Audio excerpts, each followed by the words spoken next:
Olá, de volta na República Popular das Letras. Hoje nós vamos conversar com o grande poeta de Brasília, Nicolas Beer. Nick, para os íntimos. Agora já é todo mundo íntimo, depois do caça-nique, escolha um pouco essa intimidade que não existe mais. Nick. Antes era só mamãe que me chamava de Nick. Agora As todo pessoas mundo. na rua, e aí, Nick? Falei, pô, bagunçou o negócio, pô. Nicolas Beer. Nicolas, e aí, meu Bom caro? dia, querido, bom dia. Que subversiva, gente. Segunda-feira, 10 da manhã, vem falar de poesia aqui no estúdio, né? É altamente subversivo e revolucionário, né? O mundo parar, você mandar o mundo parar. Falei, não, compromissos, agenda e tal, orçamentos e trabalho. Não, vamos falar de poesia. É altamente subversivo. A gente vai começar com uma história que tem a ver com a minha história pessoal também. Vou De confirmar. quando eu cheguei em Brasília em 1977. Exatamente. Eu vim para trabalhar no jornal Movimento e, naturalmente, organizar a venda do jornal. E você era um puta vendedor do jornal Movimento. E aí aconteceu um fato que eu gostaria que você contasse para nós. E começa por aqui. É verdade. Olha só, eu vou confirmar essa história, que ela é verdadeira. Eu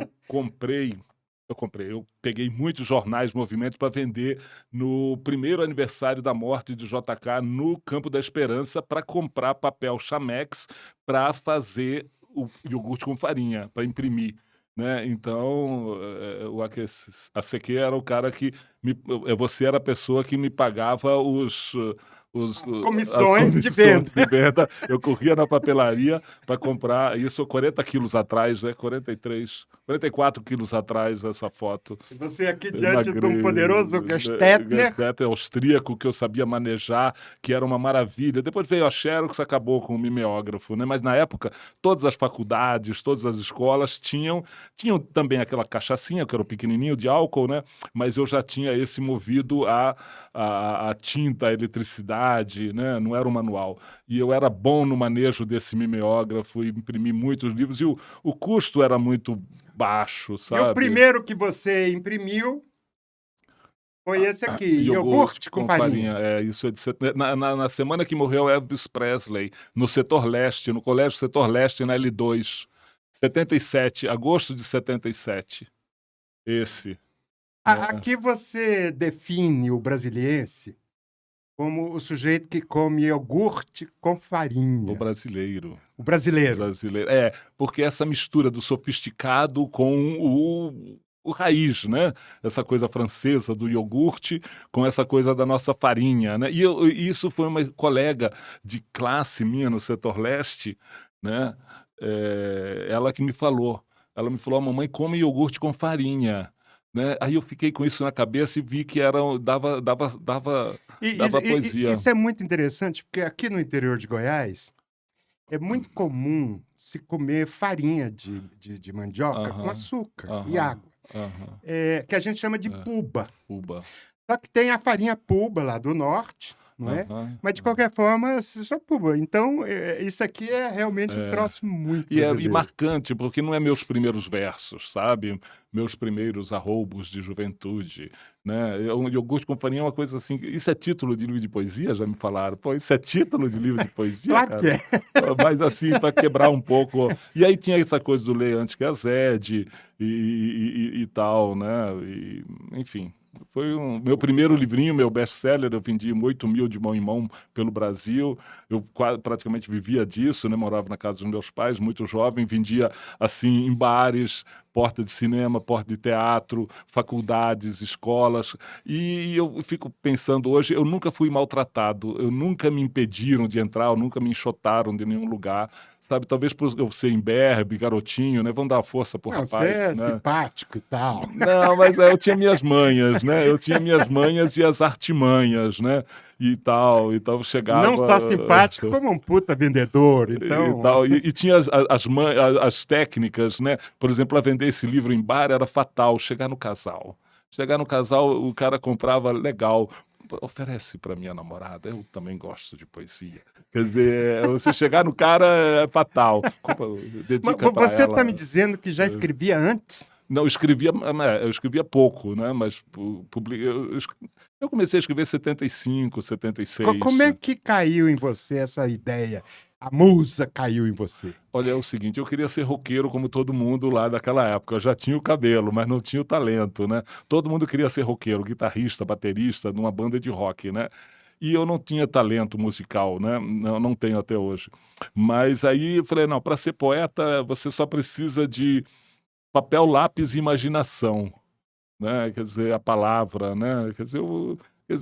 Eu encontrei na palavra o meio de expressão. Mas Brasília tem uma coisa fundamental aí, uma importância fundamental por causa do choque que foi. Eu saí de Cuiabá, né, e vim para Brasília, uma cidade orgânica, uma cidade, entre aspas, normal. Aí chega nessa cidade que na época era uma maquete, era uma cidade artificial. Não é mais. Brasília não é mais maquete. Humanizou, né, depois de 60 anos. Mas 64, 63. Mas uma coisa interessante é que eu saí do mato para cair na maquete, né? Porque Brasília era uma maquete. Então esse estranhamento, esse conflito, porque a poesia, a criação, ela nasce de um conflito, uma tentativa de resolução de um conflito psíquico, né? Então, talvez toda obra de arte a gente pode até simplificar ou resumir, né, que toda obra de arte é uma tentativa de resolução de um conflito psíquico interno da pessoa. E eu parti para a palavra, para entender Brasília, para conhecer Brasília, para me entender com Brasília, para sobreviver a Brasília, né, porque Brasília foi um choque muito violento. Agora, quando você veio para cá, vocês não mudaram para uma chácara?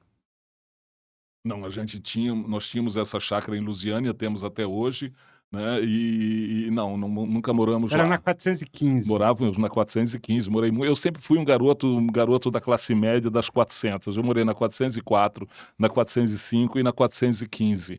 E estudei no setor leste, onde eu terminei o 2º grau, isso em 77. Sei. E eu queria que você contasse um pouquinho a sua história pessoal, porque parece muito interessante. Daqui a pouco a gente vai falar da sua mãe, Isso. a Thérèse. Thérèse Pomber. Bem, eu nasci em Cuiabá, Mato Grosso, filho de alemães, mamãe também alemã polonesa, e tive uma infância muito rural, muito na roça. Fui um menino de roça, fui um menino de pescar em rio, né, e eu tive esse passado bem rural mesmo. Lá onde a gente morava não tinha nem luz elétrica, para você ter ideia, né? Quer dizer, fui ver televisão já em Cuiabá com 11 anos. Quer dizer, eu tive um contato muito grande com natureza mesmo, né? Na fazenda, a gente tinha uma fazendinha pequena, numa cidade chamada Diamantino. Eu tenho que falar sempre Diamantino por causa de Diamantina, terra de JK, que muita gente confunde. Então, eu estudei o primário lá, né? Eu volto sempre a essa cidade, Diamantino, porque é o meu sítio arqueológico, porque o Rilke, ele dizia que todo poeta é um exilado e a única pátria do poeta é a infância. Então eu vou muito lá. Mas tá, aí estudei o ginásio em Cuiabá, né, adolescente em Cuiabá, púbere em Cuiabá, e chegamos em Brasília em 74, né, em 74. E aí eu fui estudar o científico aqui, na época o científico, né, o 2º grau, né, e logo me envolvi muito no movimento político, né. Antes, um pouquinho ainda na genealogia, conta essa história de como é que foi o encontro da sua mãe com seu pai. E eles se encontraram, aí ele foi para o Canadá, depois veio para o Brasil e ela veio atrás. Como é que foi A isso? história é um filme de Hollywood. Meu pai nasceu na Estônia, né, no Báltico, lá na Estônia, em Tallinn, né, na época ela era Reval, né, os alemães ocuparam com a Liga Hanseática, ocuparam toda aquela costa do Báltico, né, e minha mãe nasceu na Lituânia, em Vilna, né. E aí passaram a guerra na Alemanha, mas se encontraram no Canadá, no início dos anos 50. E papai logo veio para o Brasil, né? E mamãe veio depois, né? E ela diz uma coisa, que as cartas que ela recebia lá eram sempre sujas de terra vermelha, de barro, porque papai acho que botava no bolso aquilo para ir para a cidade a cavalo, né? Ele estava no interior de São Paulo, né? Então, é uma história muito... E mamãe veio 3 anos depois, e no navio que ela veio, todo mundo dizia assim: quanto tempo você não vê seu noivo? Falei, tem 3 anos. Falei, pode esquecer, minha filha, a filha já andou. Né? E não, papai estava lá no Porto e tal. E aí eles foram para Uberaba, onde nasceu meu irmão mais velho, e depois O mais velho é o Miguel. O Miguel, que é fotógrafo, arquiteto, tem vários livros sobre ecossistemas brasileiros. E aí nós fomos para... Meu pai foi administrar uma fazenda de um alemão perto de Cuiabá, perto de Diamantino, né? Entre Diamantino e Cuiabá. E lá que eu passei a infância, fui batizado e tudo. Então eu tive o privilégio de ter esse contato assim muito, muito com a natureza, muito de menino de andar a cavalo, pescar, essa vida de roça mesmo, sabe? Sem nenhum aparelho eletrônico, eu não tinha nem eletricidade. Você sabe que, segundo Guimarães Rosa, isso é uma vantagem, né? É. Ele diz que ele, Guimarães, é da roça, assim como o Goethe, o Dostoiévski, o Balzac. Ele faz uma distinção entre o pessoal que é da roça do pessoal que é urbano. Então ele acha isso uma grande vantagem. Mas é assim, porque é tudo muito impactante o que acontece com a gente na infância, né? A gente, até os 10 anos, são os anos mais impactantes da nossa vida, porque tudo é a primeira vez, né? Então eu tenho ido sempre a Diamantino, sempre que posso, e gosto. E vou lá, as pessoas falam, por que você volta para Diamantino tanto? Não, para me emocionar.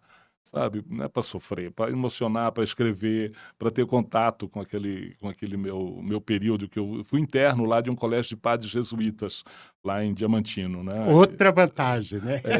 E foi bom, e as pessoas falaram, o colégio de padres, não houve nenhum ataque de pedofilia, foi uma educação muito boa, eu sou muito grato aos padres jesuítas por essa educação. E aí depois fomos para Cuiabá e minha mãe resolveu vir para Brasília, que foi uma grande ideia, a mamãe vir para Brasília em 74. E viemos numa Brasília, interessante, né? Todo mundo dentro de um carro Brasília, meu irmão dirigindo, uma loucura. Aí aqui eu fiquei, daqui eu não saio mais, daqui é só para o Campo da Esperança. Depois do iogurte com farinha, você não parou mais. Henrique, por favor, vai passando.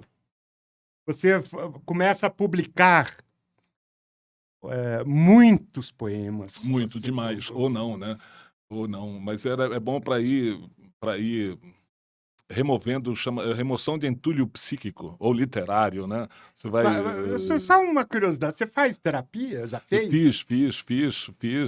Eu gosto, eu acho bom. Eu gosto do Freud, gosto de terapia, gosto de psicanálise. Eu gosto da coisa psíquica porque tudo vem da psique, tudo vem do inconsciente, né? No fundo.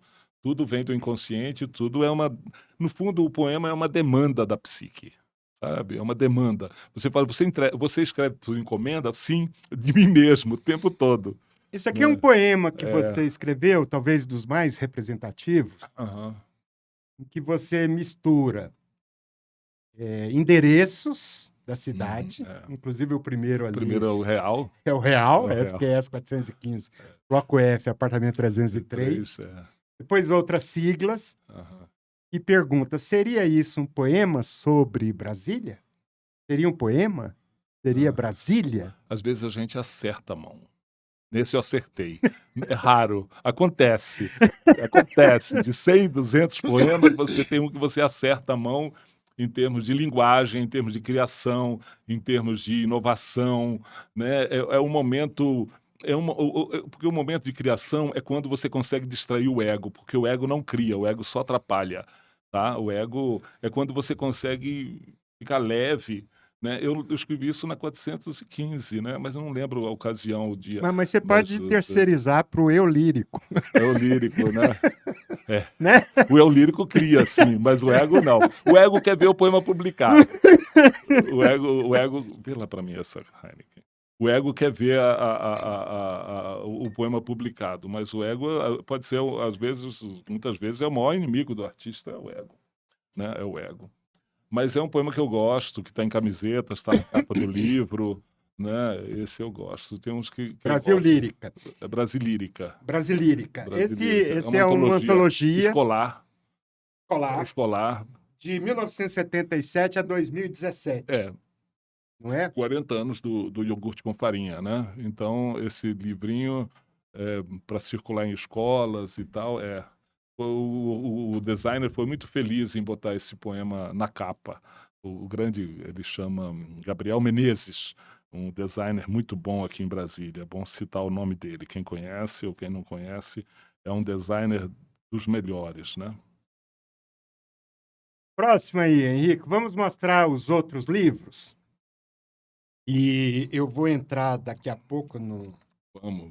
Temos muito assunto aí. Temos muitos assuntos. Brasília, Cidade Palavra. Isso. Você agarra a cidade pela palavra. É um dicionário amoroso de Brasília. E as pessoas perguntam, isso é possível? Né? As pessoas têm uma coisa, uma ojeriza com Brasília no imaginário brasileiro, no inconsciente coletivo brasileiro. Brasília é uma cidade má, uma cidade ruim, uma cidade que faz muito mal ao Brasil e tal, né? Mas o poder existe, tá? Brasília também é poder, mas ele aos poucos vai virando, não um acessório, mas eu acho que a arte é que vai dissociar. Vamos entrar num capítulo agora interessante da dissociação de Brasília da ideia de poder, da ideia de capital, né? Porque Brasília tem uma coisa muito interessante com Brasília. A cidade, ela foi capital antes de ser cidade. Ela foi capital, ela foi criada para ser capital e não é como as outras cidades do mundo, Paris, Londres, né, que eram aldeias e tal, bárbaras lá e que viraram capital. Então, essa coisa do poder está muito estigmatizada em Brasília. Né? Você usou agora há pouco a ideia de que Brasília se humanizou. Ah, sim, humanizou. E eu queria lembrar que o governador Aparecido, ele criou uma expressão que depois foi consolidada pelo Cristóvão Buarque, dizendo que Brasília é a capital de todos os brasileiros. E nessa época, já com Aparecido e consolidado com o Cristóvão, houve uma distinção nítida entre a esplanada dos ministérios, poder, da cidade. Porque Brasília não é só o plano piloto. Brasília é Taguatinga, é Ceilândia, é o Sol Nascente, é o Guará, é o Cruzeiro. Eu chamo isso de a Grande Brasília e seus super bairros. Eu imagino uma só Brasília e o Taguatinga, São Sebastião, Planaltina, Sobradinho, como grandes bairros, né? Como grandes bairros da Grande Brasília. Né? Tudo é Brasília. O censo acaba de mostrar que Brasília se transformou. Depois de Salvador, passou Salvador e virou a terceira maior cidade do Brasil, com quase 2.900.000 habitantes, né? Fora o entorno, porque a região metropolitana vai mais de 4 milhões. Mas então eu acho que Brasília é muito mais do que a Praça dos Poderes, e isso aos poucos o brasileiro vai entendendo e vai captando isso, né? Porque a população do plano, vive no avião, é menos que 10%. Né, da população mora no plano piloto, né? Então, é isso. Mas eu gosto dessa ideia, cada um batalha a sua ideia, eu gosto da ideia de que existe uma grande Brasília, né, com super bairros. Taguatinga é Brasília, Planaltina, São Sebastião, Braslândia é Brasília, né, e que tem a sua identidade própria, né? Taguatinga, Ceilândia, Braslândia, mas é tudo Brasília. Então eu criei uma cidade chamada Braxília. Braxília é uma cidade que é a utopia dentro da utopia, né? Braxília é a cidade que não é capital, é uma cidade underground, subversiva, criativa, não poder, né? E a nossa, da moçada, né? Da rapaziada. E que, de qualquer forma, parte da cruz do Lúcio Costa, né? Verdade, do Braxília. Que é um traço muito simples, né? Esse traço do Lúcio Costa é de uma simplicidade, porque o simples é o complexo resolvido, né? O complexo resolvido. E essa frase não é minha, é boa demais para ser minha, é de um filósofo francês que eu nunca lembro o nome. Mas uma pessoa falou para mim uma vez, mas esse risco do Lúcio Costa eu também faço. Mas não fez. Não fez. Mas não fez. Eu sinto muito. Todo mundo diz isso, né? Na obra do Picasso. Minha filha pintou assim. Cadê a pintura? Isso é ótimo. Eu gosto dessa coisa, mas eu também faço, mas não fez. Né? Não fez. Mas Braxília virou um filme, né? Braxília virou um filme muito da Daniela Proença, é um filme que ganhou o Festival de Brasília o júri popular, melhor documentário, segundo o júri popular de 2010, não é? Então, eu acho que cada um pode construir a sua Brasília, sabe? E não é um escapismo, é uma outra realidade que você quer criar. É um ângulo Né? de visão, né? Não é um escapismo, cada um pode criar a sua Brasília, né? É isso. Próximo.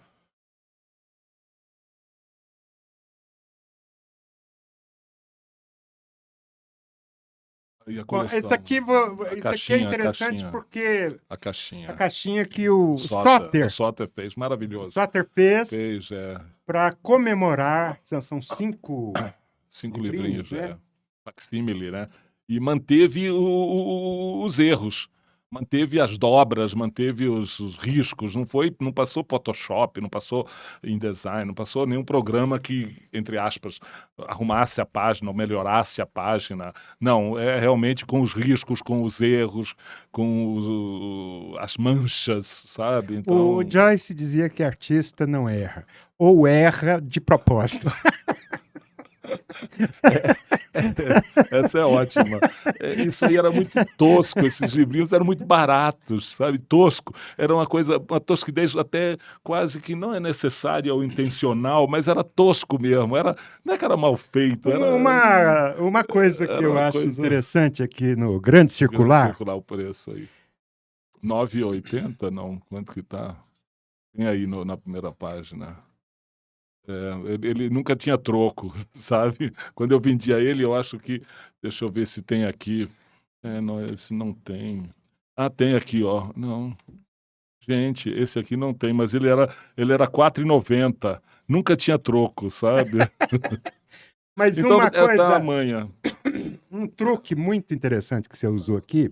O Grande Circular, para quem não é de Brasília, explicar que é o ônibus que ligava a Asa Norte à Asa Sul. Faz a volta. Pela L2, né? W3. E é W3. E aí você convida vários poetas para entrar no passageiro. Para entrar no Grande Circular e circular com você. Foi ótimo. E, inclusive, não era proibido fumar nessa viagem. E aí você chama o Guido, você chama a Gene Antunes, Luiz Martins, o Soter, Luiz Martins, o Tetê Catalão, Climério Ferreira, Paulo Tovar e Luiz Martins da Silva. Companheiros de viagem, que estão aí, muitos muito ativos ainda, né? E o povo não desiste, não. Vocês estão lançando uma antologia de 8 poetas agora? Poetas dos anos 70, feito pelo Soter. É uma maravilha. Sai quando? Vai ser agora em agosto, no dia 22 de agosto, no Beirute. No Beirute. O Beirute da Asa Sul. Né? Então, é uma maravilha, uma coletânea maravilhosa, que juntou muita gente que publicou nesses tempos aí dos anos 70 e feito pelo Soter, né, com muito amor, com muita dedicação. O Soter, você, Angélica Torres, Francisco Caque, Luiz Martins. E o Luiz Martins. E introdução do Elcio de Toledo e capa do Rômulo Andrade. Rômulo Andrade, né? Mas tem mais gente aí, não podemos esquecer. Se eles ouvirem, eles vão ouvir, né? Vão ouvir, claro. Quem é mais? Olha, gente. Tá, vamos de novo. Angélica Torres Lima, Soter, eu... Aí tem o Francisco Caque, tem o Luiz Martins, e o Paulo Tovar. Estou esquecendo de alguém? Quem será? Gente, que feio. Quem que eu estou esquecendo? Quem eu esqueci aí vai ser lembrado para sempre. Bom, o Elcio está aí também. O Elcio ele vai fazer a introdução, ele vai fazer o Rômulo vai fazer a capa e o Elcio vai fazer a introdução. Mas aqui enfim. Mas é um timaço de sobreviventes, tá? Timaço de sobreviventes. Né? 22 de agosto, no Beirute. Sul. 109 Sul, Vamos lá, todo mundo. Vai ser muito legal. Que legal. Festa maravilhosa. Bom, vou entrar no outro capítulo aqui. Vamos lá. Que é um hino ao amor. Ao amor. Como diz a Ana Miranda. Ao amor, é o livro Alcina! É um livro em homenagem à minha esposa, minha companheira, estou casado com ela há 36 anos. Tem 3 filhos. 3 filhos, maravilhosa. Um livro que eu gostei de fazer. E esse livro tem várias histórias. Por exemplo, esse livro foi feito quando eu entreguei para ela quando a gente fez 30 anos de casado em 2016. Aí eu mostrei para ela, eu falei, Alcina, olha esse livro. Aí ela falou uma coisa assim, porque a Alcina não alisa, a Alcina é dura na queda. Ela é poeta também? Não, ela é tecelã, artista, está estudando moda agora, ela é designer, né? Ela é minha sócia na loja, mas ela tem um talento, um bom gosto, assim, terrível, assim. Ela falou assim, melhora o nível, tá? Melhora o nível. Aí eu esperei 5 anos, aí em 2022 lancei esse livro, e que tem muitas histórias que ela me contou, tem muitos poemas que ela me contou. Porque falar de poemas de amor é muito difícil, porque é o tema mais recorrente na poesia. Escrever poesia de amor é a poesia mais difícil de se escrever, porque é a poesia mais praticada. Você já começa o livro com uma epígrafe do Pablo Neruda, que é de lascar, né? Salvar o livro. Quero fazer contigo o que a primavera faz com as flores. Você quer ler alguns poemas da Alcina? Quero ler. E ler e contar umas histórias, porque cada poema ele vem de algum lugar, ele não vem do nada. Ele vem aqui, por exemplo, eu cheguei para ela uma vez de noite e falei assim, o poema é uma descrição, porque a poesia está no ar. Então você pega aquilo, sabe? Eu falei assim, posso ler os poemas que escrevi para você? Pode, de joelhos. Quer dizer... tem uma aqui muito engraçada que eu falei assim, ela falou assim para mim, eu vou no lançamento, mas eu vou de burca. Aí eu falei assim, de burca, mas sem nada por baixo. Quer dizer, ela foi fonte de inspiração desse livro e de muitas histórias, né? E eu queria falar de amor, mas queria falar de uma coisa assim mais, não sei se é um amor moderno, mas uma coisa mais informal, porque o amor é sempre aquela coisa, e falar das dificuldades do amor, porque o amor também tem muita dificuldade. Tem um poeminha aqui, Como Perdi Alcina. Estação da Sé, segunda-feira, 6 da tarde, metrô de São Paulo, mesmo vagão. Ela saiu por uma porta, eu por outra. Então, o humor está muito presente sempre, né? O humor que é uma característica do... Facilita a compreensão. O humor da sua poesia, eu né? acho que vai mais longe. O humor é um tipo de lubrificante do poema, sabe? Ele vai mais longe. Ele é um óleo lubrificante do poema. Ele vai... Com o humor, eu acho que penetra outras camadas, sabe? Rompe algumas barreiras, né? O humor é importante. O humor é importante porque o humor faz ir mais longe, sabe? E eu acho que fixa mais também, sabe? Adere à memória. Agora, sabe? eu queria que você aprofundasse isso um pouquinho, Nicolas, porque a gente não pode confundir o humor com o cômico. Tá. Não é? É algo muito mais profundo. O cômico faz parte. A piada. A piada. Mas o humor... A piada é mais ligeira, mais assim, né? O humor é mais trabalhado. O humor está muito perto da ironia. Ironia, exatamente. Tá de mão dadas. Esses dias eu estava lendo alguém falando dos passes, dos dribles do Garrincha. E aí o cara falou assim, é um tipo de ironia. Você finge que vai para um lado e vai para o outro. É um tipo de inteligência muito especial. Não é? É um tipo de inteligência então, eu acho que... de você calcular em segundos, né, o que o cara vai fazer, o que você vai fazer. Quer dizer, eu observo, né? Eu não sou muito de futebol, mas observo as jogadas e vejo como que o cara tem que pensar rápido, né? Quem está lá na frente, a intensidade do chute... Qual a intensidade que ele tem que pensar muito rápido, é muito interessante. Então o humor é isso, né? O humor é o cômico com drible.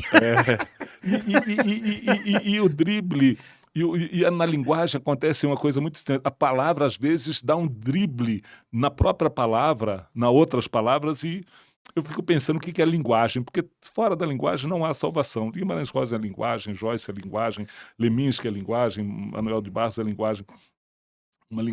Linguagem é um tipo de drible que a palavra dá na ideia, ou que a ideia dá na palavra. Tem muito a ver com isso, né? Tem outro poeminha para Alcina aqui. Nick, vem pra cama. Não posso. Estou escrevendo um poema de amor para você. Na verdade, é diferente. Nick, vem pra cama. Não posso. Estou escrevendo um poema erótico para você. É um livro que eu gosto muito. É um livro que eu gosto muito. Isso me faz lembrar o casal que está junto e se comunicando pelo celular. Né? É verdade. Escrever poemas para escrever um nome. JK ou Niemeyer? Burle Marx ou Lúcio Costa? Atos? Alcina.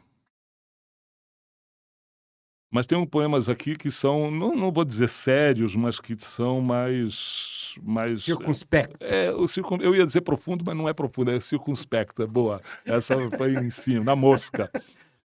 Finalmente te perdi e a reconquista se inicia. O território é o teu corpo, o inimigo, a brutalidade. Alcina um dia me disse, eu não sou só buracos. Minhas armas sempre falham nos campos de batalha da alma. Avanço, mas abraço o vazio. Ô, Nicolas, deixa eu fazer um comentário, já que você falou isso, que eu não sou só buracos. O Chico Buarque fez uma música e lá num determinado momento ele fala de uma moça sem orifícios. Alguém disse que era o pior verso da música popular brasileira. Mas é muito interessante porque, evidentemente, ele estava falando de uma construção de uma mulher a partir da arte. E, evidentemente, não tinha ainda os complementos, né? Uma mulher...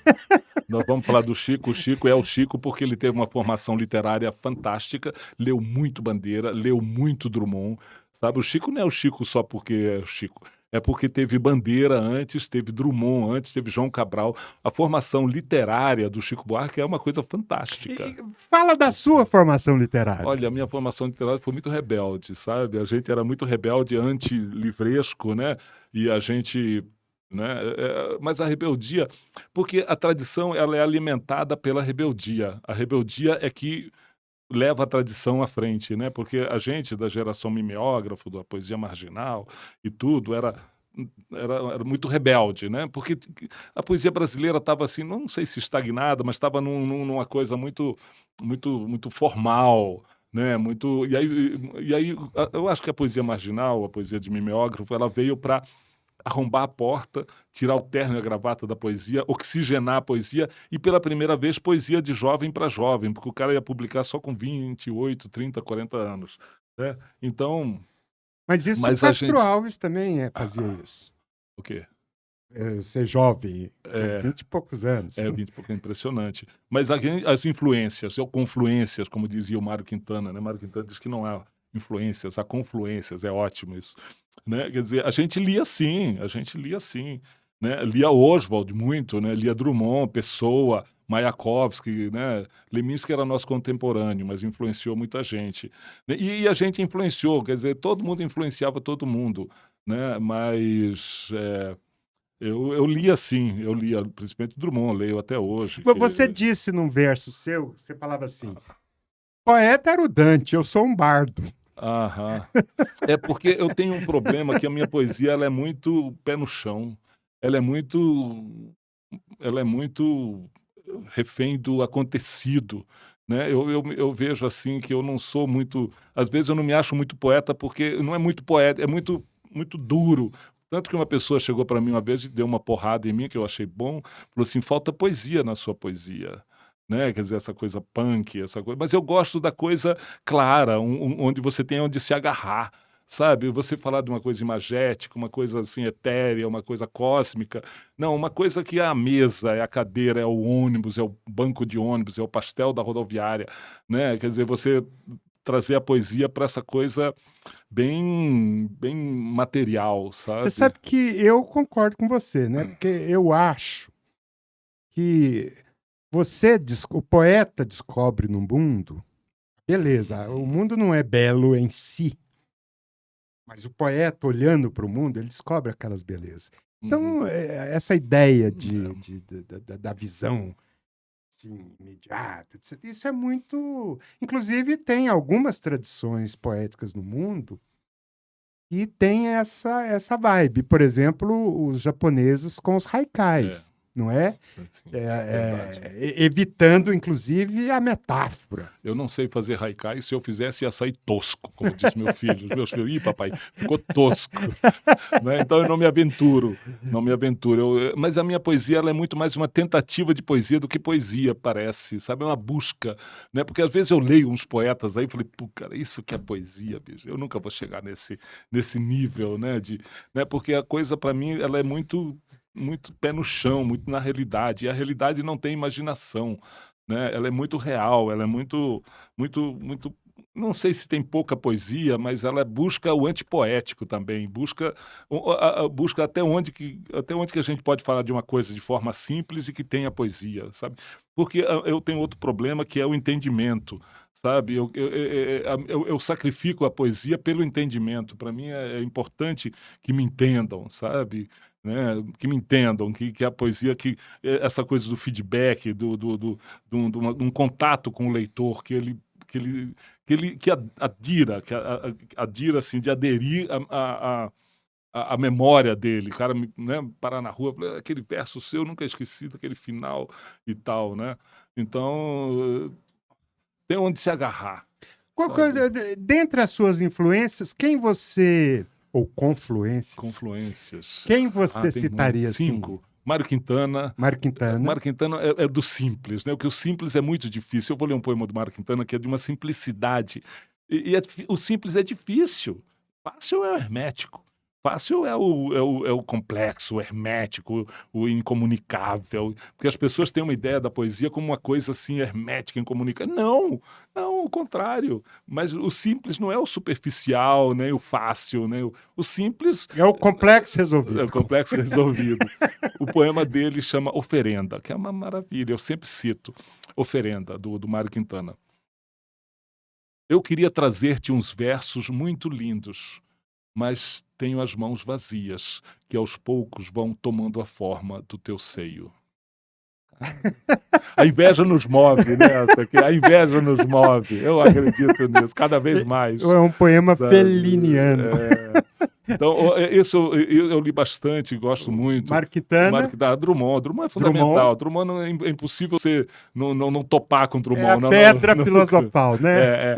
É impossível. Eu falo nas escolas, olha, gente, não tem como contornar Drummond, você tem que enfrentar. E o Drummond tem uma qualidade, tem uma história que o Drummond é Drummond por causa do mal-estar que ele nos causa. Ele traz um mal-estar. Né? Não sei se eu gosto muito do Drummond. Será que quem gosta do Drummond é masoquista? Mas não. Ele traz uma dor, uma ferida, ele traz um cutucão. Um dia você escreveu ou telefonou para ele? Telefonei para ele, levei uma porrada do Drummond maravilhosa. Como é que foi? Conta. Isso é clássica. É clássica. Essa história muita gente já conhece, ninguém aguenta mais o telefonema do Nick pro Drummond. Né? Eu estava fazendo um livro, olha só a importância da porrada. A importância da porrada. Eu sempre isso como exemplo de porrada.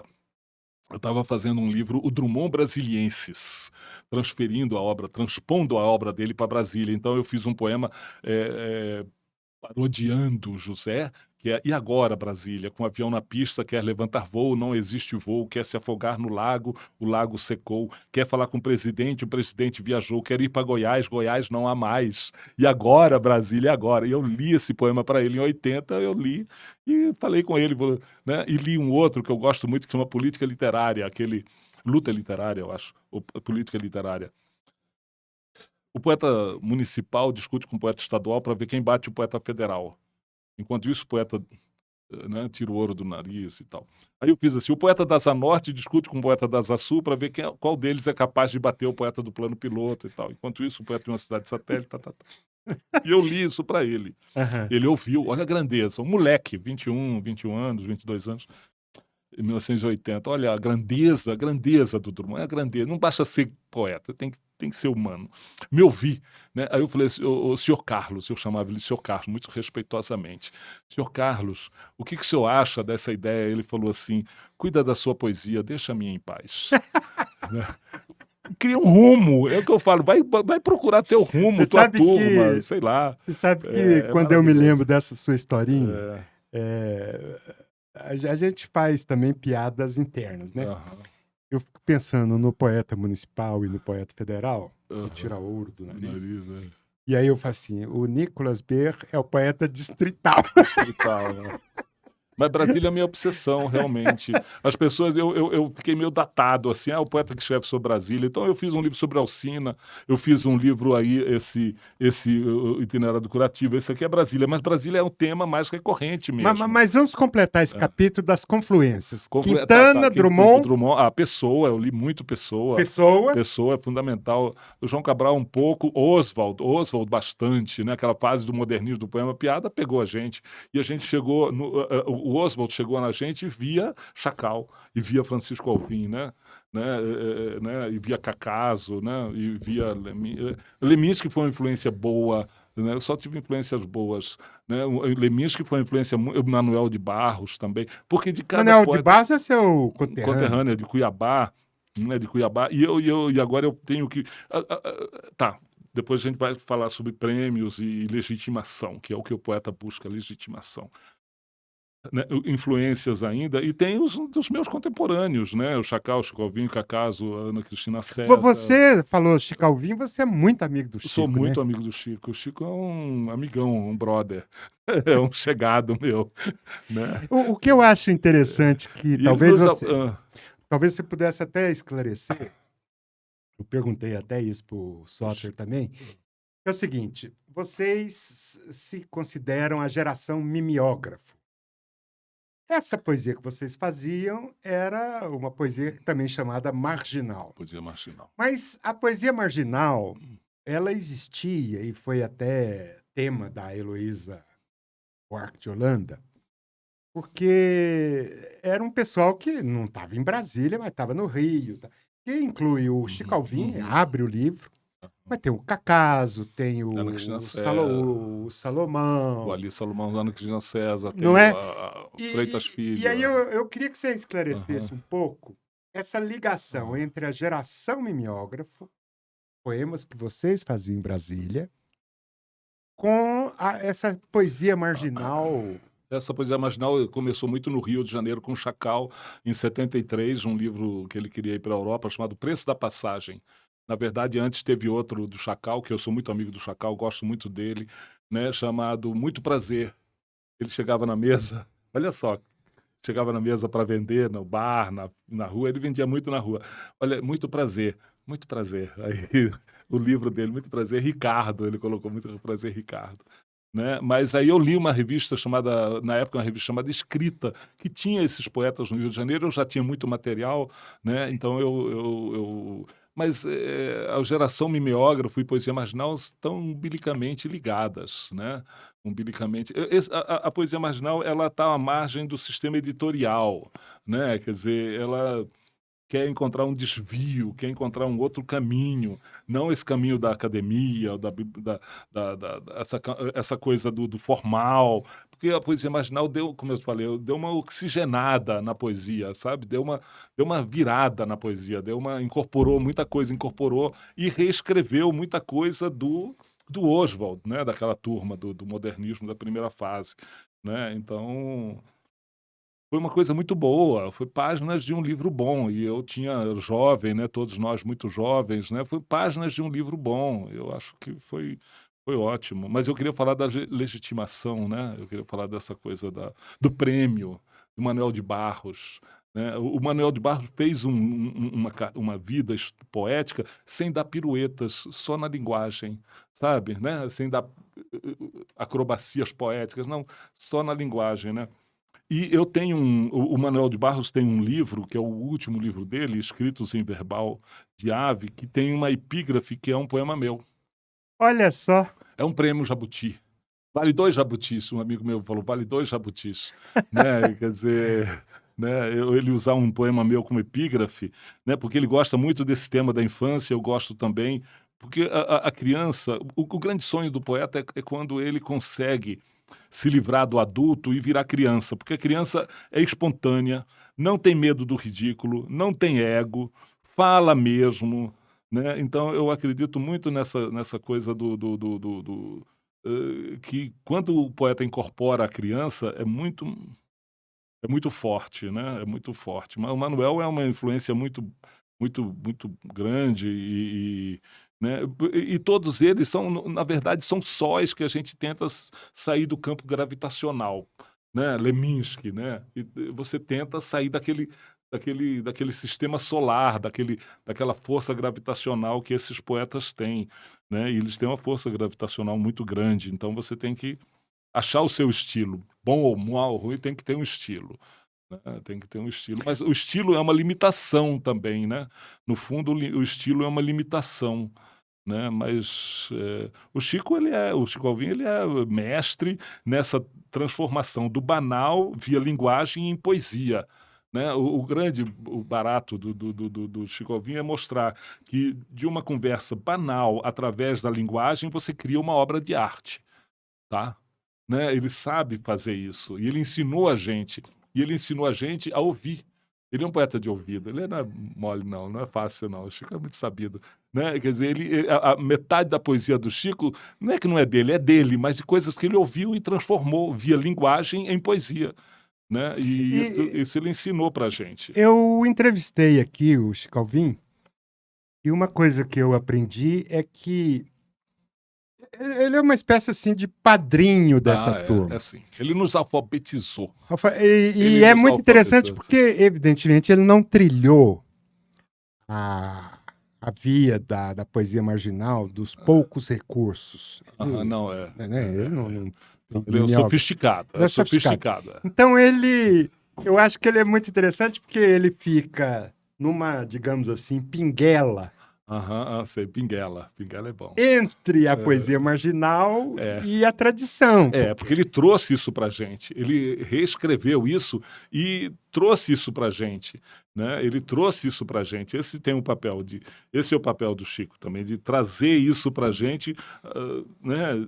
De mostrar isso pra gente. Né? E ser nosso também. É da rapaziada. O Chico é nosso. Né? Chico Alvim. Vamos lá. Me fala do itinerário do...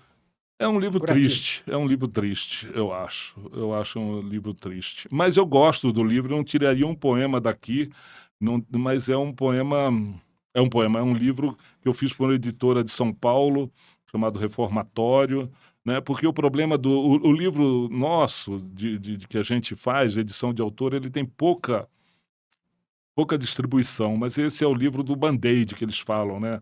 O livro do Band-Aid, aquele do Band-Aid, né?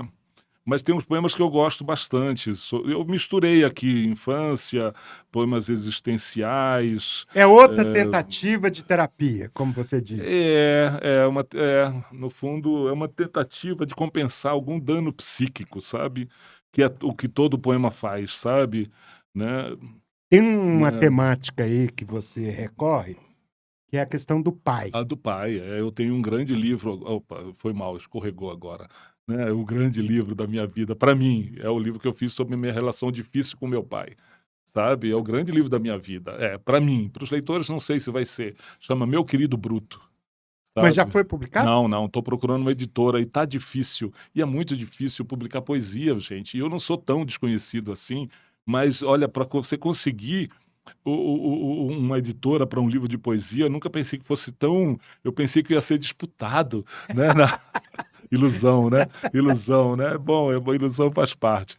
Mas aí eu estou procurando... Esse livro eu gosto muito, que é sobre uma história de amor que não aconteceu entre eu e meu pai, que a gente tinha os mesmos interesses e a gente nunca conseguiu se entender, né? Nunca conseguiu se entender. Mas é um tema recorrente aqui e esse livro vai ser... Por exemplo, tem um poema aqui, Pai. Substantivo masculino, substitutivo másculo, substância minúscula substituindo músculos. Eu gosto desse poema. Você fez várias jogadas aí com músculo, agora, másculo. Másculo é linguagem, né? Másculo, músculo, substituindo, substância. Né? Agora, como que o meu poema é fruto do acontecido? Eu fui no Mosteiro dos Jerônimos e lá está o túmulo de Fernando Pessoa. Né? Eu estava andando lá em Portugal, Lisboa, tá. Nos Jerônimos, que chama No teu túmulo, o meu tumulto. Queriam assim para mim. Serás enterrado em cova rasa e tua carne devorada pelos cães. Devolvi o livro e praguejei. Isso de nada adianta. pois os cães devorarão também teu livro raso. Né? Então, ela é muito assim, é muito assim, do acontecido, sabe? É muito. Ah, isso aqui eu quero ler um poema mais longo sobre um encontro que eu tive no shopping domingo à tarde com uma pessoa, sabe? É um encontro. E o poema chama Dignidade. Às vezes eu acho. Não é que ele é simples demais, mas ele é bem. É um encontro. Chama Sim, Dignidade. diga. Encontrei Sidney num shopping domingo à tarde antes do cinema, bem vestido, juiz de um campeonato de xadrez. Me reconheceu e me cumprimentou efusivamente. A certa altura da conversa, perguntei: E você, Sidney, trabalha com quê? Falou em xadrez e desconversou. Mas então, você está estudando para concurso? Insisti. Não consigo estudar nem trabalhar. Eu tenho esquizofrenia. Aquele baque. Puxa, Sidney, você está muito bem para quem tem essa doença, consegui dizer. Alcina a cena de longe, hora de entrar no cinema. Pesado esse, hein? Eu gosto, porque esse abraço era para mim, sabe? Ele me cumprimentou efusivamente, que me conhecia, gostava dos meus poemas. Aí eu dei um abraço nele. Um abraço foi emocionante, sabe? Eu gosto dessa coisa da emoção Isso é o leitor ideal, aquele que te reconhece na rua. As pessoas perguntam qual que é o leitor ideal. Aí os caras falam de semiótica, filologia. Eu falei, não, é aquele que te encontra na rua e te dá um abraço. Tá?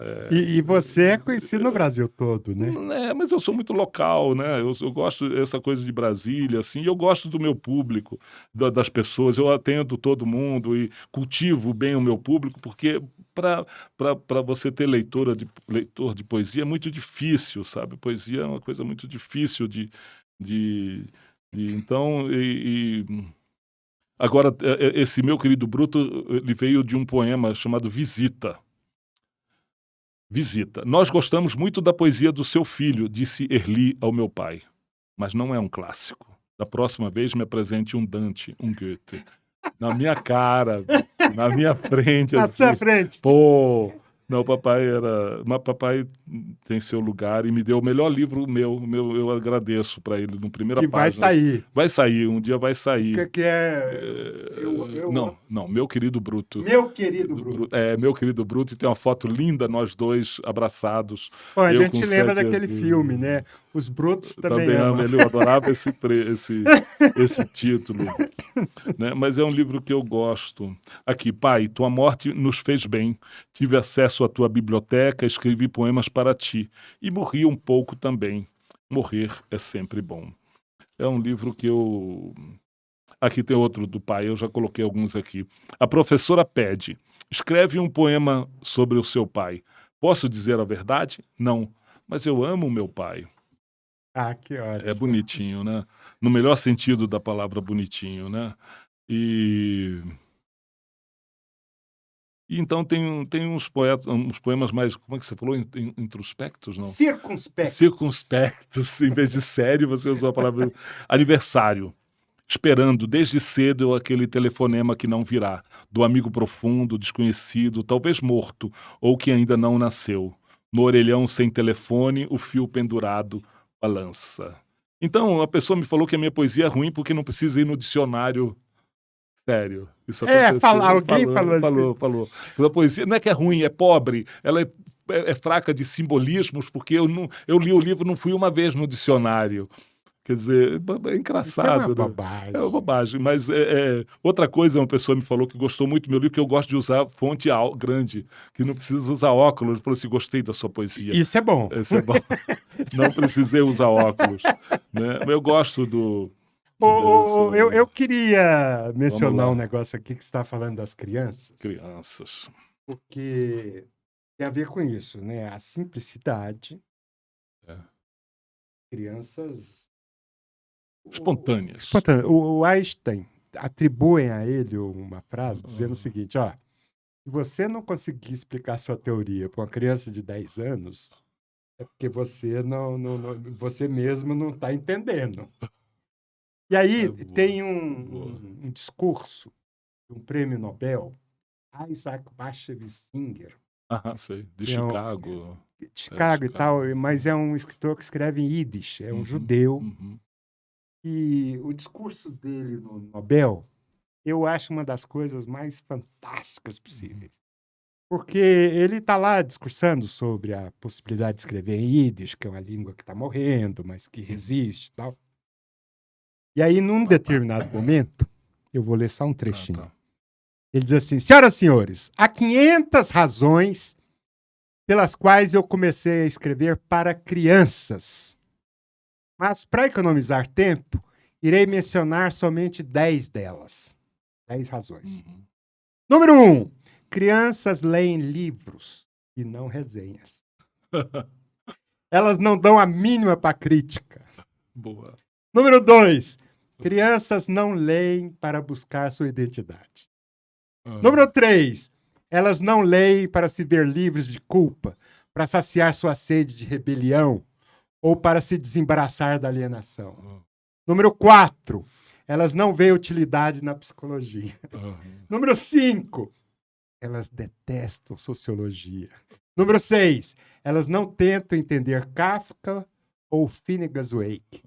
Número 7. Elas ainda creem em Deus, na família, anjos, demônios, bruxas, gnomos, lógica, idade, pontuação e outras coisas obsoletas. Número 8. Faltam 2. Elas amam histórias interessantes, não comentários, guias ou notas de rodapé.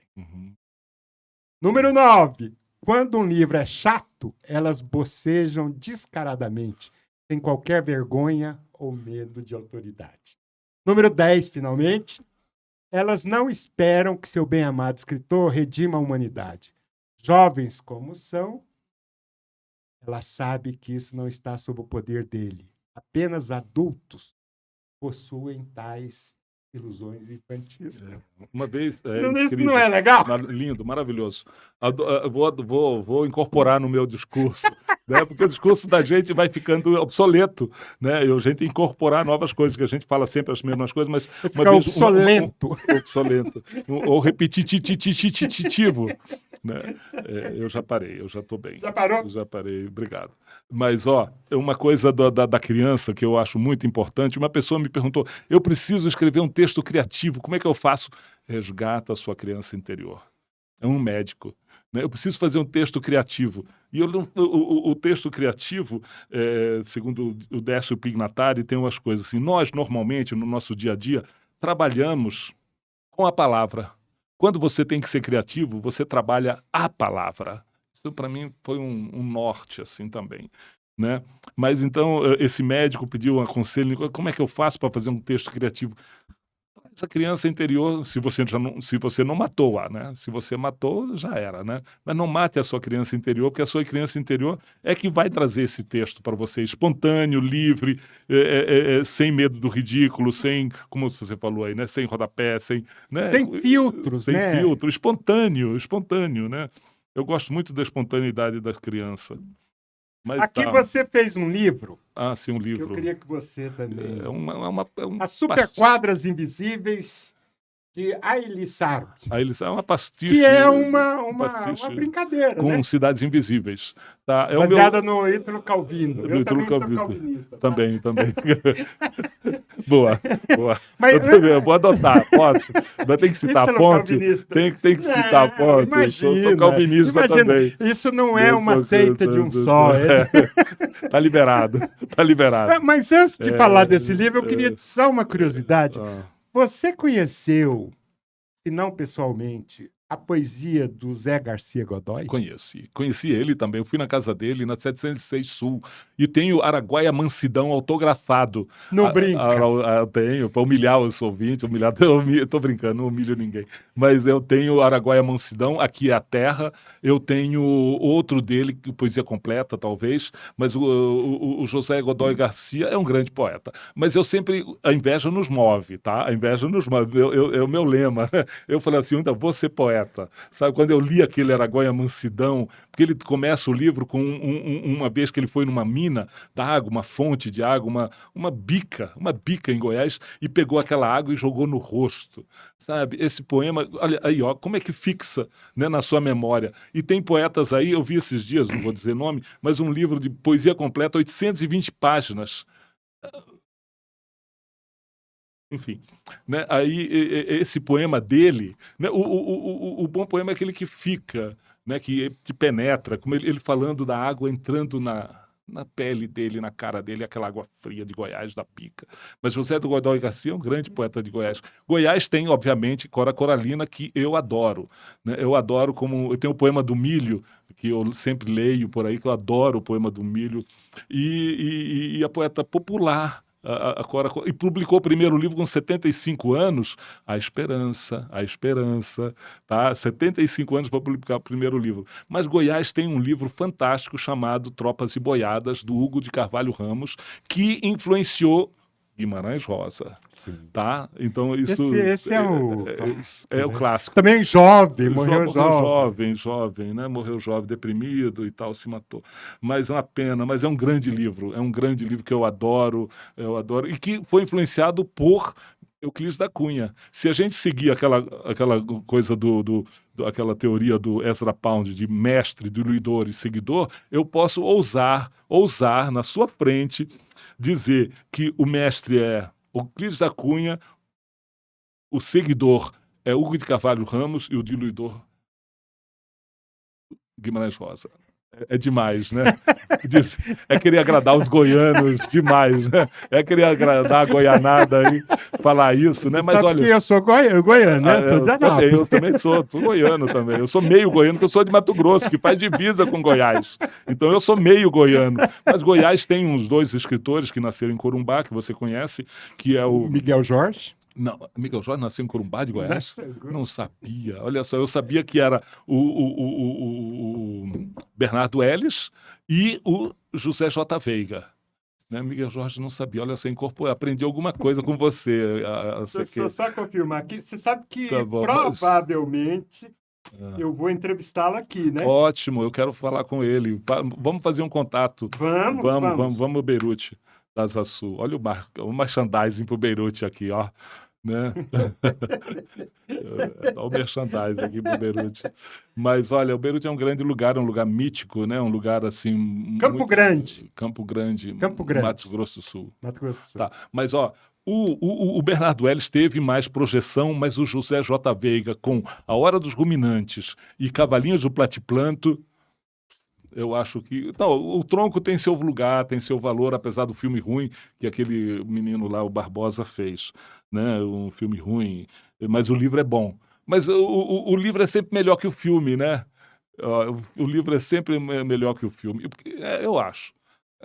O livro é sempre melhor que o filme. O filme, em geral, é uma leitura já, né? No livro, você faz o seu filme. Faz o seu filme, você viaja, é isso. Eu falo sempre isso.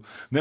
Nós estamos aqui no meio audiovisual, que a emoção vem pronta. Tudo vem pronto. Você assiste, você é passivo. No livro, você é ativo e participa do filme. Né? Você faz o seu filme, faz o seu livro. Você sabe que né? Tem um dos truques de poemas que eu, pessoalmente, sou partidário. Eu considero que a Emily Dickinson é a maior poeta do mundo, tirante safo, né? E uma coisa que eu aprendi com a Emily Dickinson é que ela não titulava os seus poemas. Não o quê? Titulava, não dava título. E aí eu falei, mas por quê? Aí eu descobri, quando você dá um título, você já dirige o sentido. E quando você não dá, a coisa fica mais aberta. E, portanto, como é próprio da poesia, a ideia do sentido aberto é muito interessante. Que é que nem a história, né? A história não tem título, ela está aberta. Mas o título, ele faz parte do poema, ele é um complemento, ele é um Não, acessório. ele tem seu lugar. O poeta que quer dar um sentido, ele dá um sentido. Dá um sentido. Né? Por exemplo, os haikais não têm título. Não tem título. Olha, haikai é difícil. Isso é muito interessante. Esses dias eu fiz um haikai e teve uma menina que achou que era um haikai erótico. Aí eu morri de rir, porque o haikai era um negócio simples assim. Ontem eu chupei jabuticabas no pé. Uma tinha pernas. Aí a menina falou, isso é um poema erótico? Eu falei, Que erótico. Eu estava pensando no besouro. Aqueles besouros marrom. E quem está chupando jabuticaba pode confundir. Pode confundir. Não é isso? Mas como para chupar jabuticaba no pé você trepa, a pessoa falou assim, deve ser um Mas poema... cada um interpreta de um jeito interessante. Isso, né? Mas isso é interessante. Teve uma pessoa fez uma tese, mestrado sobre a besta, né? E o Drummond falou, não era a besta fera, era uma besta, a mula. A mula né? é um animal, né? Mas, Nicolas, vamos lá. Vamos voltar para Cidades Invisíveis é o livro que mais excita a minha imaginação, que eu leio sempre. Né? É um livro mais fantasioso que eu acho. Você criou um personagem chamado J. Khan, né? Porque o Marco Polo foi lá, o livro é ficção, mas o Marco Polo foi à China e o Kublai Khan, que era o neto de Gengis Khan, perguntou ao Marco Polo como que são as cidades do meu império. Não, aí ele criou 19 cidades e eu criei 29 superquadras para mostrar para J. Khan, que foi exilado, né? Eu vou a J. Khan e o J. Khan foi um achado, sabe, o J. Khan. Aí eu mostro para ele o que viraram as superquadras de Brasília. São 29 superquadras imaginárias, né? E tem uma aqui que eu gosto, que todos os habitantes das superquadras são Lúcio Costa, são clones de Lúcio Costa, sabe? E no fundo, é um exercício de imaginação, sabe? É um exercício de imaginação. E é um livro, meu único livro em prosa, sabe? Porque eu acho que ele tem um corpo, ele tem eu me senti seguro, né? Mas eu não sei escrever romance, nem escrever novela ou conto, não é a minha praia, né? Eu me defendo na poesia eu me garanto, né? Bato no peito e defendo o poema, porque você é o seu primeiro leitor. Se você escreve e aquilo não te agrada, apesar de você não estar nunca escrevendo para agradar, mas se você não acha aquilo digno de ser lido, então não publique, sabe? Né? Né? Eu acho que muita gente chega para mim com um livro e fala assim, eu estou com um livro aí, mas peraí, por que você publicou então? Você sabe que o Humberto Eco dizia que todo poeta compõe poemas ruins. Os poetas ruins publicam. Os bons poetas jogam no lixo. Mas tem uma outra dos grandes poetas que tem assim, os bons poetas imitam e os grandes poetas roubam. Como Shakespeare. O Shakespeare roubava. Não é? Não, mas todo mundo rouba de todo mundo. O negócio é não perceber a origem, é roubar de uma forma, copiar de uma forma, porque às vezes eu olho assim e falei, meu Deus, isso aqui é Leminski. Isso aqui é Manuel de Barros. Mas isso ou é a confluência, ou é a influência do Harold Bloom. Tem gente que acha que só existe um livro. Qual? A Bíblia? Não. O livro é o universo todo. Nós somos escrituras, dizia o Otávio Paz. Então, se existe só um livro, você está ali escrevendo, você está participando dessa biblioteca universal, né? Mas aí entra o Cacaso falando do poemão, que o pessoal da geração mimeógrafo estava escrevendo um único poema, o grande poema, o poemão. Não, eu parei, obrigado. O poemão, né? Mas eu gostei de fazer esse livro eu me garanto, gostei de Você faz algumas jogadas interessantes de palavras? Por exemplo, do Burocrotauro, o Brocrotauro onde viviam na superquadra, que é um labirinto. Cratasburos, os cratasburos, E tem aqui uma das pegadas dos candangos, né? E tem uma que virou as sequoias, né? Que tomaram conta a gabiroba que tomou conta da superquadra e destruiu a superquadra, né? Enfim, o Deus Calimbu, né? E as garagens subterrâneas, enfim. É um exercício, é tudo um exercício, é tudo uma tentativa, né? É tudo uma tentativa. Bom, eu queria passar agora, por favor, aquele último livro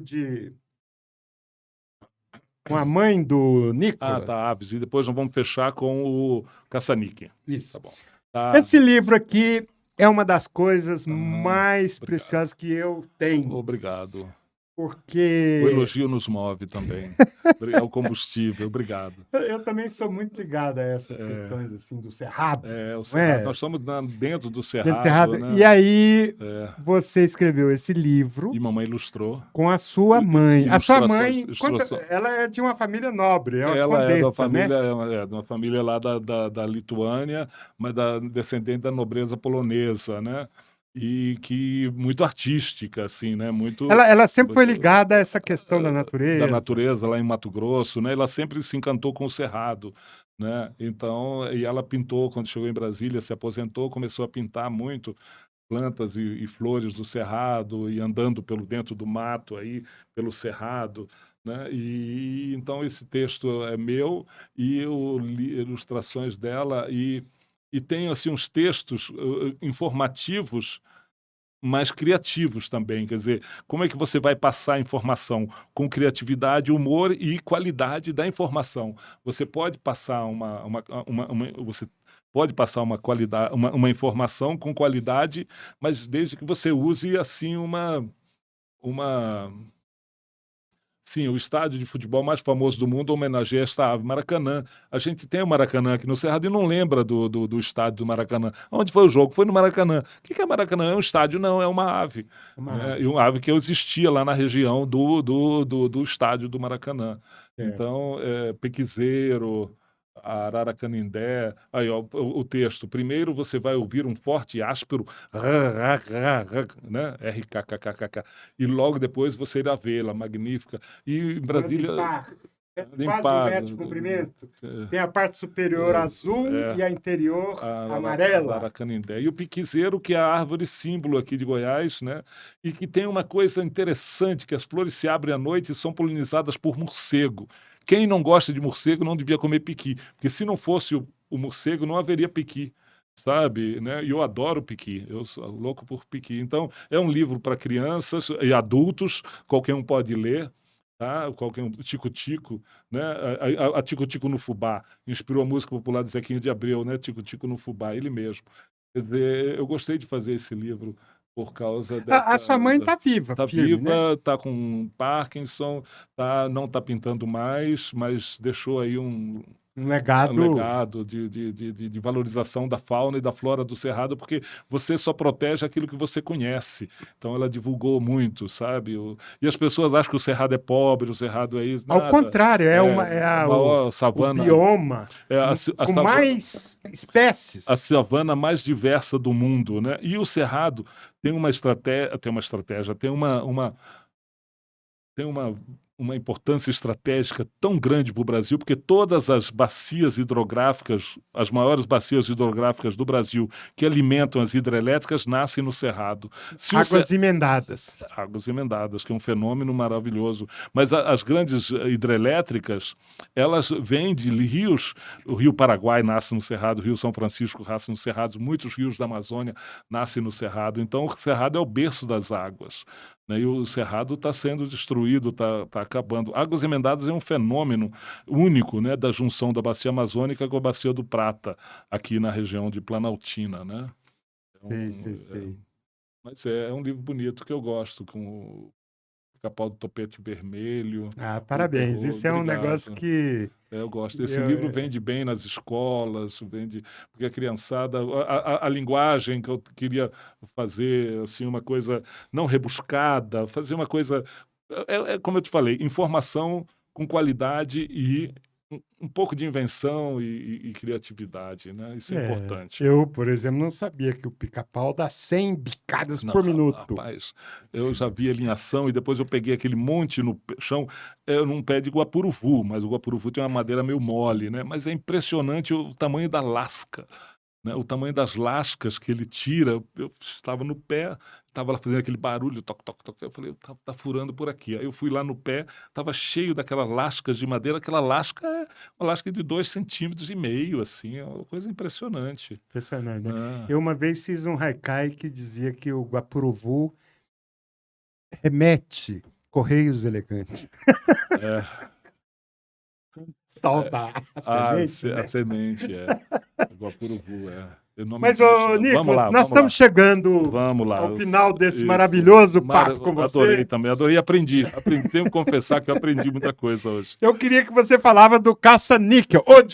Caça-níquel. O caça-níquel é um stand-up literário. Né? Stand-up. Triste fim de Nicolas Ber. Comediante de stand-up. Literário. Pôs um literário ali para botar um verniz. Bom, o Woody Allen começou com o stand-up, né? Mas voltando, a inveja nos move, né? Eu sempre invejei essa inteligência do stand-up, que eu não tenho, ver se pega no tranco na hora, sabe?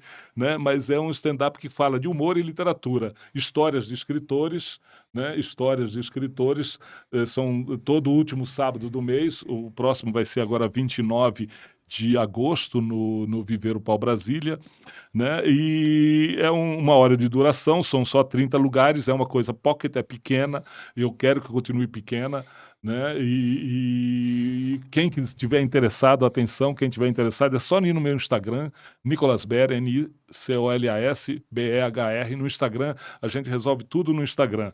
Facebook também, né?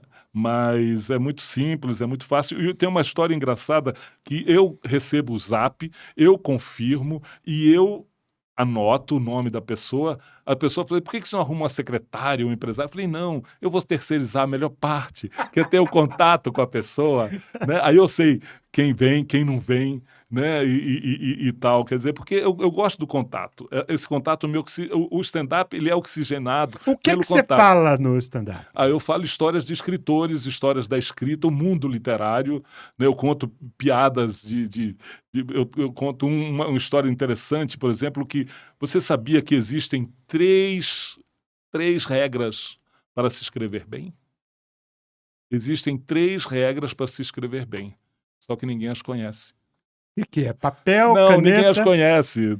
Ninguém conhece? Ninguém conhece. Ah! Existem 3 regras básicas para se escrever bem, só que ninguém as conhece. Não, eu conto histórias de Guimarães Rosa, de Drummond, de coisas que aconteceram comigo, de autógrafo, de lançamento, tudo.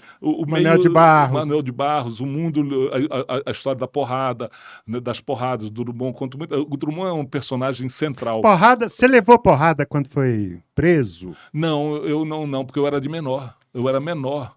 Eu tinha acabado de fazer 20 anos e o cara falou, você tem sorte, porque você é menor. E você foi acusado de pornografia?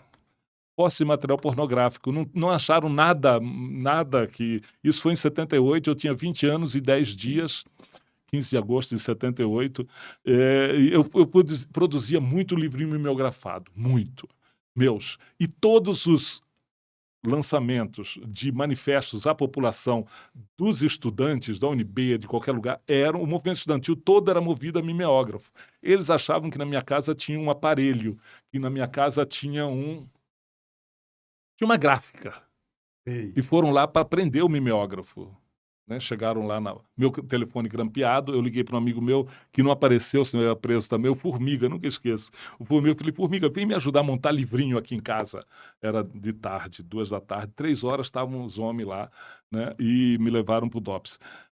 E aí eu fui julgado, fui absolvido, né? E pronto. Mas mostra. Aí eu fiquei olhando lá, porque isso foi há 44 quilos atrás. Eu era bem magrinho. Eu falei, gente, isso é comigo? Eu ameaço tanto o Estado brasileiro? Eu era magrinho, 68 quilos, 65 quilos. Né? E aquela coisa, adolescente, né? Adolescente não, já adulto, 20 anos, mas menor, né? Falei, será que é comigo? É comigo isso aqui, é para mim, tudo esse aparato e tal, né? E tal, ridículo. E mostra como que a ditadura tem medo de um livrinho de poesia. Eu falei, assim, chá com porrada, iogurte com farinha, essa titica, uma merrequinha, isso vai ameaçar o Estado brasileiro, né? Como que as ditaduras, elas têm medo do contradiscurso. Então... Mas voltamos aqui ao caça-níquel. O caça-níquel, Drummond é um personagem central que eu falo do meu telefonema e várias histórias com Drummond. Drummond chegaram para ele e perguntaram assim, Drummond, o que é poesia para você?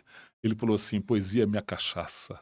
É maravilhoso. Aí chegaram para ele e falaram assim, mas Drummond, é verdade, senhor Drummond, que o senhor é o maior poeta brasileiro? Aí ele falou assim, quem fala isso não leu minha poesia, só ouviu falar. Então tem essas coisas que tem que provocar o riso. Como você riu agora, eu espero que quando você for, que vocês riam. E uma pessoa chegou lá para mim e falou assim, Nicola, a gente paga, senta, o que você espera da gente? Que vocês riam. Pelo amor de Deus, riam. Riam muito, porque... E o humor, porque o riso, Arthur Schopenhauer tem uma frase maravilhosa sobre o humor, que ele falou que o riso é o fracasso da razão. Esse é o Inquisidor. O Nome da Rosa fala também, né? Fala, então ele que pegou Cristo não ria. Ai, Cristo não ria. Aí tem uma polêmica sobre isso, né? Eu tenho que reler o que é uma babagem, porque o Cristo era muito irônico, era um trocadilhista do caralho. E quando ele diz assim, Pedro, tu és pedra, isso é uma brincadeira, né? É uma metáfora forte. Mas eu vou lembrar aqui de uma piada sobre o publicitário.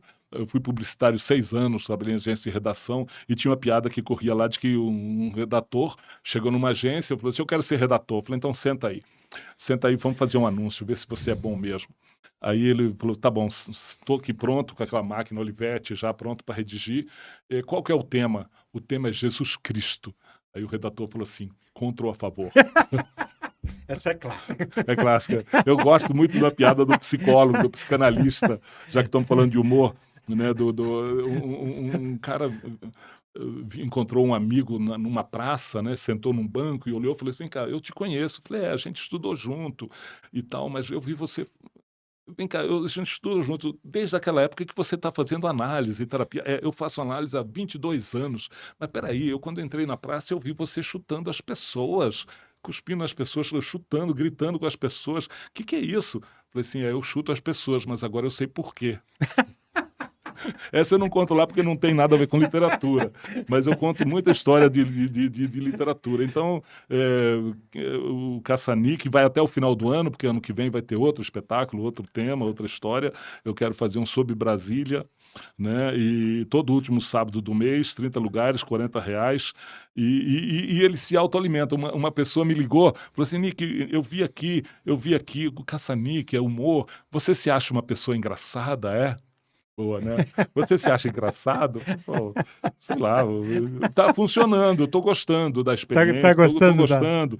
Tô gostando da experiência porque ele se autoalimenta das pessoas que vão e comentam no próprio espetáculo, elas perguntam ou comentam e eu uso isso. E é um exercício também de renovação de você mesmo, né? E de perder, de controlar minha ansiedade, que eu sou muito ansioso, né? Quer dizer, eu falei, não, eu vou enfrentar isso e vou fazer, porque falar em público é difícil. Imagina falar em público e fazer rir. Falar em público é moleza, você fala, lê um discurso, mas falar em público, ainda fazer o convencer. E fazer o cara rir, e tem umas coisas que eu falo lá que ninguém acha graça, eu falo assim, gente, vocês não vão rir não, pelo amor de Deus, 5 minutos que ninguém ri aqui. Então é isso, é o Instagram, gente, eu tô lá no Instagram e eu vou ao próximo. Você vai sim. Então, gente, valeu. Nicolas. Valeu. Olha, eu achei... Muito bom, sempre bom. Não, mas você puxa, né? Você é repórter, jornalista, você tira do cara, né? Vai puxando e o cara vai se entregando, vai contando as histórias, vai se entregando, vai falando o que não deve, o que não pode, e você vai puxando e o cara, a hora que vê, já foi. É isso aí, queridos. Tá muito ótimo. bem, gente. Um abraço grande para vocês e olha... Eu sou o poeta do contato, eu gosto do contato. Então, Facebook, ou aparecer lá no Viveiro Pau Brasília, quem mora em Brasília, aqui no Lago Norte, eu estou sempre por lá, não, sábado eu estou por lá. Né? E é isso, nem falamos de plantas, né? Mas um dia a gente fala. Podemos falar, temos tempo. Vamos fechar com plantas. Fecha com plantas. Porque eu vou fazer um stand-up sobre plantas um dia, mas esse vai ser não uma aula show, porque é coisa aliana, mas vai ser mostrando o mundo das plantas e humor também, mas a diferença entre as monocotiledôneas e a cotiledônea, sobre cultivo de plantas, sabe? Chama Não Me Deixe Plantado Aqui. O nome, talvez. Mas nome deixe plantado aqui até agora é o nome. Planta é Planta, absolutamente... Tem uma planta que eu gosto muito que chama assim, Comigo Ninguém Pode. Mas tem uma outra que é muito boa também, que é um nome maravilhoso. Amor Agarradinho. Amor Agarradinho. Amor Agarradinho tem as plantas, os beijos. O beijinho. Olha, tem uma aqui, Amor Perfeito. Chegou uma senhora lá e falou assim, você tem essa muda, Amor Perfeito? Minha senhora, isso não existe, é invenção de botânico. Onde que ela se viu Amor Perfeito? Você sabe que eu sou um darwinista fanático. Darwinista? Darwinista. Eu passei o dia, os 150 anos de lançamento da Origem das Espécies, na casa do Darwin, lá em Londres, no subúrbio, lá em Kent. E uma coisa sobre plantas que eu acho assim absolutamente genial é que ele gostava muito das plantas carnívoras. Aliás, eu vou lá no Pau Brasília para comprar uma muda. E tem uma história, fala. E aí o Darwin achava muito interessante. Evidentemente, a teoria da evolução mostra todos os seres vivos são descendentes de um avô primordial. Uhum. E aí ele estudava as trepadeiras, por exemplo, que são plantas que vão nas paredes, etc. E estudava as plantas carnívoras. Lá na estufa dele tinha um monte de exemplos e tal. E ele achava que aquilo ali era uma fronteira entre os vegetais e os animais. Porque é um suplemento. O tropismo das plantas, né? O fototropismo, sempre buscando a luz, etc. E elas se mexiam e elas... E aí ele achava isso e falava assim, são os meus animaizinhos. Mas a planta carnívora, ela busca um suplemento alimentar. Ela é de solos pobres, de coisas pobres, e ela busca... e ela tem várias técnicas de atrair pelo cheiro. Pelo cheiro, exatamente. Feronômios. E também tem a questão das enzimas que a mosca vai ali, ela some, ela desaparece, né? Exatamente. Mas as plantas, eu queria deixar um recado para quem tem planta em casa, quem acha que não tem dedo verde, que é uma bobagem. Uma planta feliz, anotem, ou guardem isso, uma planta feliz precisa de 3 coisas. Adubo, nutriente, água e luz. 3 coisas. Luz solar, agora na medida certa. Esse na medida certa é que estraga tudo. Sabe? Quer dizer, ou aduba demais, ou molha demais, ou põe sol demais. Quer dizer, e não querer impor para a planta a sua vontade, aquela coisa antropocena. Eu quero essa planta aqui, mas ela veio do subbosque, ela não é de sol, ela é de sombra. De onde veio essa planta, né? Então, agora tem uma planta muito interessante no mercado, que veio da Tanzânia, chamada Zamioculcas, que ela ocorre no subbosque da Tanzânia, das florestas da Tanzânia, no subbosque escuro. Então, ela faz fotossíntese com pouquíssima luz, e você pode ter no banheiro, eu tenho lá em casa e funciona, é uma maravilha dessas amiocucas, né? E se produzem toneladas dessa planta porque as pessoas querem ter planta em casa e as plantas são exigentes. Qual é o nome popular dessa planta? Não tem. É zamioculca mesmo. Então lembra do cuca. Ou da Cuca, nossa artista. Cuca Fittipaldi. Ou lembra do Cuca, que é um monstrinho, não é? Isso. Mas então tem a pessoa que quer impor o antropocentrismo, né? E tem uma visão mecanicista da natureza ou da planta, né? Uma senhora chegou lá e falou assim, meu pé não floriu esse ano, vou cortar meu ipê. Eu falei, ele é um ipê, não é uma máquina de produzir sombra. Tem humores, tem vontades, é um ser vivo. Eu faço umas palestras aí. Planta, gente, é ser vivo, tá? Atenção, obrigado, até logo. A única coisa que eu queria que vocês nunca esquecessem. Eu tenho um amigo que comprou uma casa no Lago Norte e tinha lá um ipê, ele gostava muito de ipê e tal, e o ipê não florescia. Aí ele resolveu contratar um técnico, saber que diabo estava acontecendo. E o cara foi lá, olhou, a planta estava saudável, não tem problema nenhum. E aí ele falou assim, como é que o senhor trata esse ipê? Olha, eu rego toda semana. Aí falou, pois é, ipê só floresce na seca. Bougainville só floresce em setembro, na seca mais seca. E se você molhar, ele não dá flor. Então tem que respeitar, entender. Tem planta que gosta de pouco adubo, não gosta de calcário. Tem planta que de solo ácido, nossa quaresmeira, ela é de solo ácido, bem ácido. Então se você pôr calcário, ela não vai para frente, ela morre. né? Ela morre. Então, tratar bem. E não transferir sua ansiedade para a planta, quer dizer, o senhor adubo todo dia, mata. O senhor molha todo dia, mata. Quer dizer, e esperar o elemento surpresa. Eu vou todo dia no meu jardim, vai uma... Não precisa dia sim, dia não, vai o elemento surpresa, assim, opa, floriu, opa, deu fruto, né? Quer dizer, essa coisa nós somos muito ansiosos normalmente, né? Mas não transferir a ansiedade para as plantas. Mas, eu vou contar uma coisa para vocês, para fechar, realmente, para fechar. Uma história que ela não tem nada sobre literatura, ela não tem nada com plantas, com poesia, mas tem com a vida. Uma história que eu vi esses dias, eu li, muito interessante, para fechar. Tem a ver com nós, com o ser humano, com nós. O presidente da General Motors, né, americana, nos anos 50, grande executivo, CEO, né, Chief Executive Officer da General Motors, precisava contratar um braço direito, um cara para ficar com ele no executivo. E mandem currículos, recebeu 200 currículos. E desses 200 currículos, escolheu 2. MIT, Harvard, os caras com experiência, jovem, tudo.